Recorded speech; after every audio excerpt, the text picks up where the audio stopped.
जय श्री कृष्णा। राधे राधे दोस्तों आज मैं आप लोगों को लड्डू गोपाल की एक बहुत ही प्यारी सी अद्भुत हृदय को स्पर्श कर लेने वाली लीला कथा सुनाऊंगी, जिसे सुनकर आप सभी का हृदय बाल गोपाल के प्रेम में भाव विभोर हो उठेगा। लड्डू गोपाल हमारे बांके बिहारी की इस अद्भुत लीला कथा को श्रवण कर आप सभी मंत्रमुग्ध हो जाओगे, हृदय प्रेम से गदगद हो जाएगा। आपकी श्रद्धा भक्ति विश्वास आपके घर विराजित लड्डू गोपाल वृंदावन श्री बिहारी लाल के लिए कई गुना गहरी हो जाएगी। आप सभी से मेरा हाथ जोड़कर नम्र निवेदन है कि कृपया आज की इस लीला कथा को पूर्ण श्रद्धा भाव से पूरा अवश्य श्रवण कीजिएगा। आशा करती हूँ आज की यह लीला कथा आप सभी के हृदय को स्पर्श करेगी, आप सभी को बड़ा ही आनंद आएगा। दोस्तों कहते हैं ना कि अगर रिश्ता बनाना है तो कान्हा से बनाइए। हमारे कान्हा उस रिश्ते को जरूर निभाएंगे।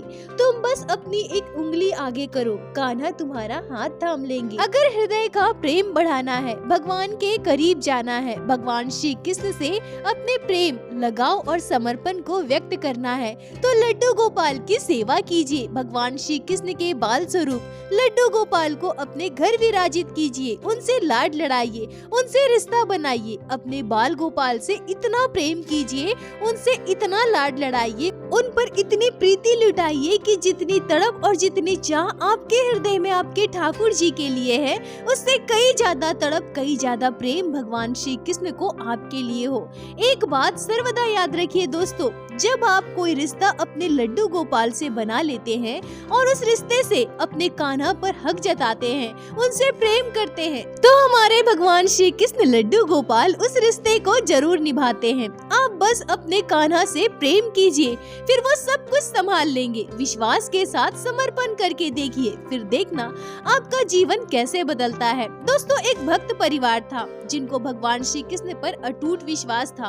पति पत्नी दोनों भक्त प्रवृत्ति के थे, भगवान श्री कृष्ण को बहुत मानते थे। अपने कृष्ण कन्हैया पर अटूट श्रद्धा विश्वास था, पर वो निसंतान थे। शादी के वर्षों बीत गए पर उन्हें कोई संतान नहीं थी। फिर भी पति पत्नी ने भगवान श्री कृष्ण की भक्ति नहीं छोड़ी। उन्हें अपने कृष्ण पर विश्वास था कि कृष्ण है तो सब संभव है। अगर कृष्ण चाहेंगे तो हमें संतान की प्राप्ति अवश्य होगी। अगर कृष्ण की कृपा हुई तो हम माता पिता जरूर बनेंगे। कृष्ण की जैसी कृपा होगी, जैसी इच्छा होगी, कृष्ण जो चाहेंगे हम उसे स्वीकार करेंगे।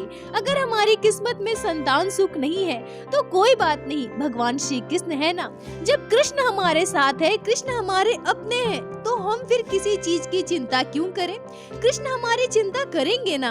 अब वो जाने और उनका काम जाने, हमें पूर्ण विश्वास है कृष्ण जो हमारे साथ करेंगे वो हमारे लिए सर्वोत्तम होगा। दोस्तों भक्त पति पत्नी का यही भाव था। भक्त पति पत्नी ने अपना सर्वस्व अपने भगवान श्री कृष्ण पर समर्पित कर दिया था और पूरे श्रद्धा भाव से ठाकुर जी की भक्ति में लीन रहते थे। और दोस्तों बिल्कुल ऐसा ही समर्पण भाव हम भक्तों का भी होना चाहिए। हमें हमारी समस्त चिंताएं उलझने अपने भगवान श्री कृष्ण घर विराजित लड्डू गोपाल पर छोड़ देना चाहिए। वो जो करेंगे हमारे लिए वो सर्वोत्तम होगा। अरे हम अपनी चिंता क्यों करें, हमारी चिंता करने के लिए हमारे घर विराजित लड्डू गोपाल है ना। दोस्तों हमारे लिए क्या अच्छा है क्या बुरा है यह हम नहीं समझ पाते हैं, परंतु परमेश्वर तो हमारे अंत तक देख सकते हैं। जब हमारे पिता हमारे लिए बुरा नहीं सोच सकते हैं, हमारा बुरा नहीं कर सकते हैं, फिर भगवान श्री कृष्ण तो जगत पिता है और जगत पिता हमारा बुरा कैसे कर सकते हैं। तो दोस्तों अब लीला कथा में वापस आती हूँ। शादी के लगभग 11 वर्षों के बाद भक्त पति पत्नी को पुत्री संतान की प्राप्ति हुई। दोनों बहुत खुश थे। कृष्ण कृपा पाकर दोनों गदगद हो उठे। भगवान श्री कृष्ण असंभव को भी संभव बना देते हैं। बस आपको उन पर पूर्ण विश्वास होना चाहिए। आपका विश्वास कभी भी डगमगाने मत दीजिए। दोनों पति पत्नी ने अपनी पुत्री का नाम सुभद्रा रखा। बिहारी जी की जब इतनी बड़ी कृपा प्राप्त हुई तो दोनों पति पत्नी का ऐसा भाव हुआ कि हर पूर्णवासी को बिहारी जी के दर्शन करने वृंदावन जाया करते थे। उनकी श्रद्धा भक्ति दिन प्रतिदिन बांके बिहारी के लिए, वृंदावन बिहारी लाल के लिए बढ़ती जा रही थी। और दोस्तों बढ़ेगी भी तो क्यों नहीं, उन पर बिहारी जी ने इतनी बड़ी कृपा जो की थी, मतलब ऐसा समझ लीजिए कि उन्होंने अपना पूरा जीवन बिहारी जी को समर्पित कर दिया था। अब जब उनकी पुत्री सुभद्रा 6 वर्ष की थी, उस समय रक्षाबंधन का त्योहार आता है। सुभद्रा अपनी मैया से पूछती है, माँ सब अपने अपने भाइयों को राखी बांध रहे हैं, पर मैं किसे राखी बांधूं? मेरा तो कोई भाई ही नहीं है। माँ तुम बताओ ना, मेरा भाई क्यों नहीं है? मुझे भाई चाहिए, मुझे भाई ला कर दो ना माँ, मुझे राखी बांधनी है। अब बेटी सुभद्रा की ऐसी बातें सुनकर मैया की आंखें भर आई। मैया भावुक हो उठी। मैया कहती है कि अरे बिटिया, कौन कहता है कि तेरा भाई नहीं है? तेरा भाई है ना, वो श्री बांके बिहारी जी है ना, वृंदावन वाले, जहाँ हम हर पूर्णवासी को जाते हैं, वो है ना तुम्हारे भाई। तुम्हारे भाई तो सर्वश्रेष्ठ भाई है, वो तो जगत के भाई है। अब छोटी सी लाली सुभद्रा को समझ में आया, अच्छा तो वो वृंदावन वाले बांके बिहारी जी मेरे भाई है। तभी मैया बाबा हर पूर्णवासी को भाई से मिलने जाते हैं। अब लाली सुभद्रा के नन्हे मन ने बिहारी जी के प्रति भाई के प्रेम की गांठ बांध ली और उस छोटी सी बच्ची ने उसी दिन से बिहारी लाल को दिल से अपना भाई मान लिया। अब प्रत्येक वर्ष चाहे रक्षाबंधन हो या भैया दूज, सुभद्रा अपने मैया बाबा के साथ बिहारी जी के पास जरूर जाती थी। बिहारी जी को राखी अर्पित करती थी, वृंदावन धाम जाती थी। धीरे धीरे सुभद्रा के मन में बिहारी जी के लिए भाई का प्रेम बढ़ता जा रहा था। सुभद्रा अपने भाई बांके बिहारी से अपार प्रेम करती थी। अपने भाई पर उन्हें अटूट विश्वास था। कई बार वो सांसारिक भाइयों की तरह अपने भाई बिहारी जी से खूब लड़ाई भी किया करती थी। ऐसे ही समय बीतता रहा। अब सुभद्रा बड़ी हो गई। मैया बाबा ने एक सुयोग वर ढूंढकर सुभद्रा का विवाह कर दिया। सुभद्रा ने भी बिहारी जी की इच्छा मानी और खुशी खुशी विवाह कर लिया। अपने वैवाहिक जीवन को स्वीकार कर लिया, क्योंकि उन्हें पता था कि वर का चुनाव उनके भैया ने स्वयं किया है। उनके भैया बांके बिहारी जी ने ही उनके लिए वर का चुनाव किया होगा और मेरे भैया कभी भी मेरे लिए गलत निर्णय ले ही नहीं सकते हैं। बंधुओं, इतना अटूट विश्वास और शादी के बाद भी सब कुछ अच्छा चलता रहा। सुभद्रा अपने ससुराल में बहुत खुश थी। ससुराल वाले बहुत अच्छे थे, सुभद्रा का बहुत अच्छे से ख्याल रखते थे। पति बहुत प्यार करने वाला सुभद्रा की हर छोटी सी छोटी जरूरत का ध्यान रखता था। हंसी खुशी सुभद्रा का वैवाहिक जीवन अपने ससुराल में व्यतीत हो रहा था। विवाह के बाद पहला सावन का महीना आया। रक्षाबंधन का त्योहार आने वाला था। अब बचपन से सुभद्रा प्रत्येक वर्ष भैया दूज हो या फिर रक्षाबंधन बिहारी जी को राखी भेंट करती है। अपने भैया से मिलने वृंदावन जरूर जाती है। सुभद्रा अपने पति से कहती है कि रक्षाबंधन के दिन मैं और आप वृंदावन चलेंगे। आप एक काम करना, सुबह सुबह जल्दी उठकर स्नान करके अपनी बहन से राखी बंधवा लेना, फिर हम जल्दी से वृंदावन के लिए निकलेंगे। वहाँ मेरे भैया है ना, मुझे उन्हें राखी बांधने जाना है। अब सुभद्रा के मुँह से भैया की बात सुनकर उनके पति हैरान हो जाते हैं और कहते हैं कि अरे तू तो अकेली संतान है ना, फिर तुम्हारा ये भाई कहाँ से आ गया और वृंदावन में तुम्हारा कौन सा भाई रहता है? अब सुभद्रा ने अपने पति को पूरी बात बताई। यह भी कहा कि वृंदावन के श्री बांके बिहारी जी है ना, वही मेरे भैया हैं। अपने भैया के प्रति उनका प्रेम, उनका विश्वास, हर एक बात उन्होंने अपने पति को बताई। सुभद्रा की ये सारी बातें सुनकर उनके पति को थोड़ा आश्चर्य हुआ। वो मन ही मन सोचते हैं कि क्या भगवान भी किसी के भाई हो सकते हैं? अब दोस्तों, ऐसा होता है ना कि जो संसार की मोह माया में जकड़ा हुआ होता है, जिन्होंने ठाकुर जी से कभी कोई रिश्ता बनाया ही ना हो, जिन्होंने भगवान को हमेशा भगवान ही माना हो, उनसे कोई रिश्ता नहीं जोड़ा हो, वो भला किसी भक्त की चाह को, उनके प्रेम को, भक्त और भगवान के बीच के रिश्ते को कैसे समझ सकते हैं? सुभद्रा के पति ने कह दिया कि हाँ चलो ठीक है, देखेंगे। अब यह बात आई गई होगी। रक्षाबंधन के एक दिन पहले सुभद्रा अपने पति से कहती है कि कल कैसे जाना है, कितने बजे जाना है, कब जाना है, कुछ सोचा है आपने? मुझे भी बता दीजिए, योजना बना लेते हैं। अब सुभद्रा की यह बात सुनकर उनके पति एकदम से गुस्सा हो जाते हैं, सुभद्रा पर चिल्लाने लगते हैं। चिल्लाते हुए कहते हैं कि अरे वृंदावन जाओगी? तुम्हें पता भी है वृंदावन जाने में कितना खर्च होता है? कहाँ से आएंगे इतने पैसे? मैंने कोई पैसे का पेड़ लगा कर रखा है क्या कि पेड़ से पैसे तोड़ेंगे और तुम्हें वृंदावन लेकर चलेंगे? वृंदावन जाना है, बहुत आई वृंदावन जाने वाली। अब अपने पति के इतना गुस्सा करने से, चिल्लाने से सुभद्रा डर गई। पति की यह बातें सुनकर, ऐसे व्यवहार से सुभद्रा बहुत दुखी हो जाती है। वो कुछ भी नहीं कह सकी। नई नई शादी हुई थी, कहे भी तो क्या कहे, किससे कहे? सुभद्रा पर तो जैसे दुखों का पहाड़ टूट पड़ा था।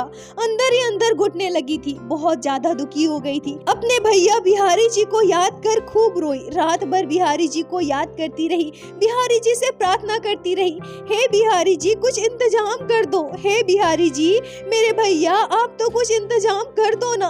इधर सुभद्रा के पति ने साफ साफ इनकार कर दिया था कि वृंदावन नहीं जाएंगे। उनके पति ने उन पर इतना चिल्लाया, उन्हें इतना डांटा, बहुत सारी बातें सुनाई, पर इसके बाद भी सुभद्रा को पूर्ण विश्वास था कि बिहारी जी सब ठीक कर देंगे, बिहारी जी कोई चमत्कार अवश्य करेंगे। पूरी रात सुभद्रा रोती रही। एक मिनट के लिए भी उनकी उनकी आंखें बंद नहीं हुई थी, वो बिल्कुल भी नहीं सोई थी।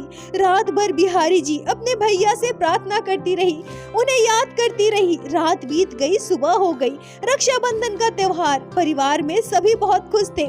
सुभद्रा की दोनों ननद घर पर आई हुई थी। सुभद्रा ने घर का पूरा काम किया, सबके लिए बढ़िया भोजन बनाया। उनकी नंदों ने अपने भाई को राखी बांधी, सबने खूब बढ़िया से भोजन किया।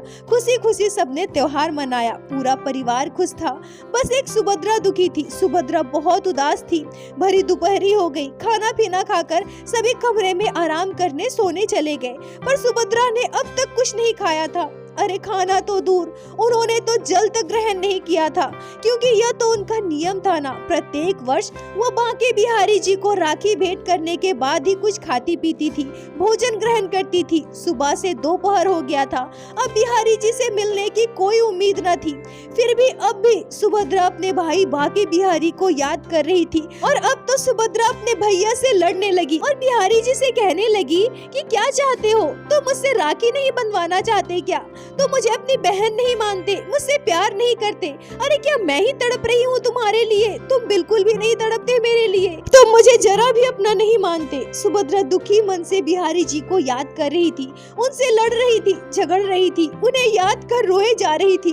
मन हो रहा था कि अभी चिड़िया बनकर उड़ जाऊं, वृंदावन चली जाऊं, अपने भैया बांके बिहारी के पास चली जाऊं, उन्हें राखी भेंट करूं। सुभद्रा उदास मन से आंखें बंद कर अपने भैया बिहारी जी का चिंतन करते हुए बैठी थी। तभी किसी के पुकारने की आवाज आई, बहन बहन। सुभद्रा आंखें खोलती है तो क्या देखती है कि उनके सामने एक 10-11 साल का छोटा सा लड़का खड़ा है। अब वो लड़का सुभद्रा से कहता है, बहन बहन, मुझे बहुत जोरों की भूख लगी है, मुझे भोजन करवा दो ना। अब सुभद्रा ने जैसे ही उस लड़के के मुंह से बहन शब्द सुना, उसके शरीर में तो मानो जान आ गई।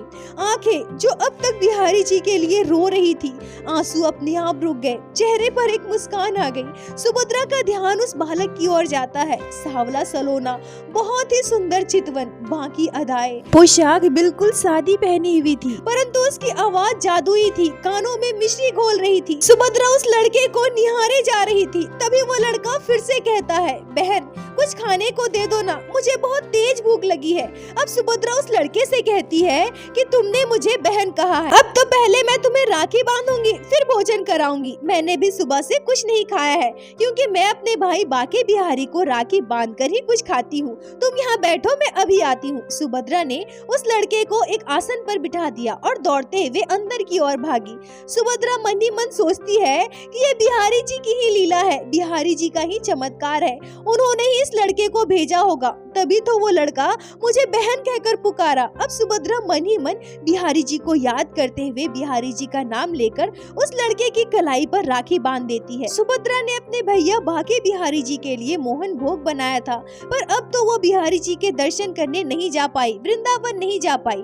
पूरा का पूरा मोहन भोग वैसे ही रखा हुआ था। सुभद्रा उस लड़के के लिए मोहन भोग लेकर आई और उस लड़के को खिलाने लगी। वो लड़का कहता है, अरे वाह, ये तो बहुत स्वादिष्ट है। उस लड़के की बात सुनकर सुभद्रा को बहुत तृप्ति महसूस हुआ, मन को बहुत शांति हो रही थी, उसे अच्छा महसूस हो रहा था। अब तक वो अपने भैया बांके बिहारी जी के लिए इतनी रो रही थी, इतनी उदास बैठी थी, पर एक ही पल में उस लड़के के आते ही उसे ऐसा लग रहा था कि चुटकियों में उसकी सारी परेशानियां, उसके सारे दुख, उसके सारे गम सब खत्म हो गए हो। वो बिल्कुल हल्का महसूस कर रही थी। अब उस लड़के ने अपनी जेब से एक सिक्का और एक मोर पंख निकाला और सुभद्रा को दे दिया। वो लड़का कहता है कि बहन, मेरे पास तो यही है, मैं तुम्हें यही दे सकता हूँ। उस सिक्के को और मोर पंख को पाकर सुभद्रा की आंखों में आंसू थे। सुभद्रा को ऐसा महसूस हो रहा था कि उसे बहुत बड़ा खजाना मिल गया हो। वो उस लड़के से एक अलग सा जुड़ाव महसूस कर रही थी। उसे ऐसा लग रहा था मानो वो लड़का कोई अपना हो, कोई करीबी हो। सुभद्रा मन ही मन सोच रही थी कि जरूर इस लड़के से मेरा कोई पिछले जन्म का रिश्ता रहा होगा। सुभद्रा उस लड़के से कहती है कि तुम यहाँ आराम से बैठो, मोहन भोग खाओ और मैं तुम्हारे लिए अभी बढ़िया सा स्वादिष्ट सा भोजन लेकर आती हूँ। यह कहकर वो अपने रसोई में चली गई। एक बढ़िया सी थाल सजाई, जो उन्होंने खाने के लिए बनाया था सब कुछ उस थाल में लगाया और गरम गरम पूड़ियाँ बनाकर उस लड़के के लिए लेकर आती है। तब सुभद्रा क्या देखती है कि वो लड़का तो वहाँ है ही नहीं। अरे वो लड़का कहाँ चला गया? अभी तो यही था, मैं तो उसे यही बैठने के लिए बोलकर गई थी ना, वो कहाँ चला गया? अब सुभद्रा बिल्कुल घबरा सी गई, एक ही पल में बहुत परेशान हो गई। भोजन की थाली वहीं जमीन पर रखा और दौड़ते हुए बाहर की ओर भागती है उस लड़के को देखने के लिए, कहीं वो लड़का इधर उधर तो नहीं हो गया, बाहर की ओर तो नहीं चला गया। आंगन में सुभद्रा के ससुर जी बैठे हुए थे। वो कहते हैं कि बहू कहाँ क्या हो गया, कहाँ जा रही हो ऐसे भागते हुए? सुभद्रा के ससुर जी भी सुभद्रा को इस तरह से घबराए हुए दौड़ते देखकर बिल्कुल डर गए थे। तब सुभद्रा कहती है, पिताजी अभी यहाँ से एक लड़का गया है ना? सुभद्रा के ससुर जी कहते हैं कि कौन सा लड़का? यहाँ से तो कोई लड़का बाहर नहीं गया, ना ही कोई अंदर गया था, मैं तो घंटों से यहाँ बैठा हूँ। अब सुभद्रा अपने ससुर जी की यह बात सुनते ही बेहोश होकर वहीं जमीन पर गिर पड़ी। जल्दी जल्दी सुभद्रा को उठाकर सबने कमरे में लिटाया। होश आते ही सुभद्रा अपने पति और अपने ससुराल वालों से कहती है कि देख लिया, साक्षात बाके बिहारी जी आज स्वयं मुझसे राखी बंधवाने आए थे। सुभद्रा की बात सुनकर सभी हैरान थे। अरे ऐसे कैसे हो सकता है, स्वयं श्री बाके बिहारी जी राखी बंधवाने आए? तभी सुभद्रा वो सिक्का और मोर पंख निकालकर सभी को दिखाती है। और दोस्तों हमारे ठाकुर जी की लीला देखिए, बिहारी जी का चमत्कार देखिए। वो साधारण सा सिक्का सोने के सिक्के में परिवर्तित हो चुका था, वो सिक्का सोने का बन चुका था। पूरी घटना को जानकर सुभद्रा के ससुराल वाले बिल्कुल हैरान रह गए, दंग रह गए। सुभद्रा की भक्ति, उनके मन में श्री बाके बिहारी जी के लिए प्रेम और अपने भैया पर इतना अटूट विश्वास कि बिहारी जी साक्षात स्वयं सुभद्रा से राखी बंधवाने आए। यह अनुभव कर उनका पूरा परिवार आश्चर्यचकित था। पूरी घटनाक्रम जानकर सुभद्रा के पति को अपने व्यवहार पर अफसोस हो रहा था, अपनी करनी पर पछतावा हो रहा था। इस घटना के बाद सुभद्रा कहीं भी हो, प्रत्येक वर्ष सुभद्रा के पति सुभद्रा को भैया दूज और रक्षाबंधन पर वृंदावन जरूर लेकर जाते हैं।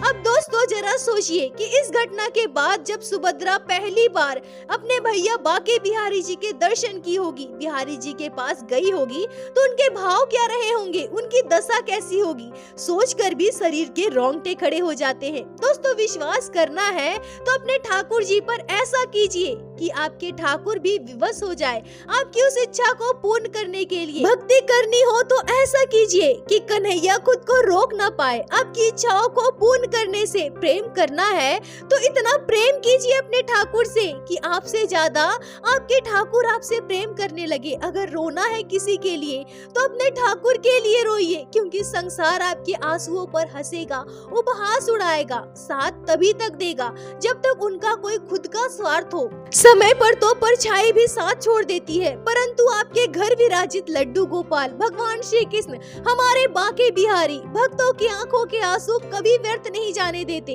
दोस्तों इस लीला कथा पर आपके क्या विचार है, कमेंट में जरूर बताएं। आप सभी के एक एक कमेंट को मैं पूरे भाव से पढ़ती हूँ। आप सभी के कमेंट का मुझे इंतजार रहता है। दोस्तों प्रत्येक दिन की भांति लीला कथा के अंत में मैं आप सभी से हाथ जोड़कर बस यही प्रार्थना करूंगी कि ठाकुर जी की भक्ति कीजिए, लड्डू गोपाल की सेवा कीजिए, नाम जाप कीजिए और अपने घर विराजित लड्डू गोपाल अपने आराध्य पर पूर्ण विश्वास रखिए। अपना विश्वास कभी कमजोर पड़ने मत दीजिए। स्थिति कैसी भी हो, आपके लल्ला कभी भी आपको अकेला नहीं छोड़ेंगे। और एक बार मेरे साथ प्रेम से कहिए, बोलो बाके बिहारी लाल की जय, लड्डू गोपाल की जय, जय जय श्री राधे।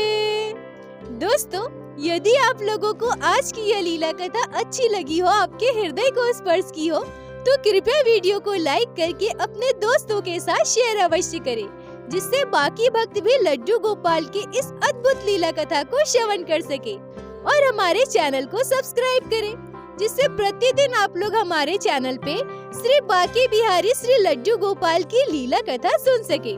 दोस्तों यदि आपके जीवन में घटी हो कोई भी चमत्कारी घटना या लड्डू गोपाल ने कभी भी की हो कोई भी लीला जिसे आप हम सभी के साथ शेयर करना चाहते हैं, तो कृपया हमें इंस्टाग्राम पे मैसेज करें। हम आपसे कांटेक्ट करेंगे और आपकी उस लीला कथा को हमारे चैनल पे बाकी सारे भक्तों के साथ शेयर अवश्य करेंगे। लड्डू गोपाल की कृपा आप पर और आपके पूरे परिवार पर बनी रहे। राधे राधे दोस्तों।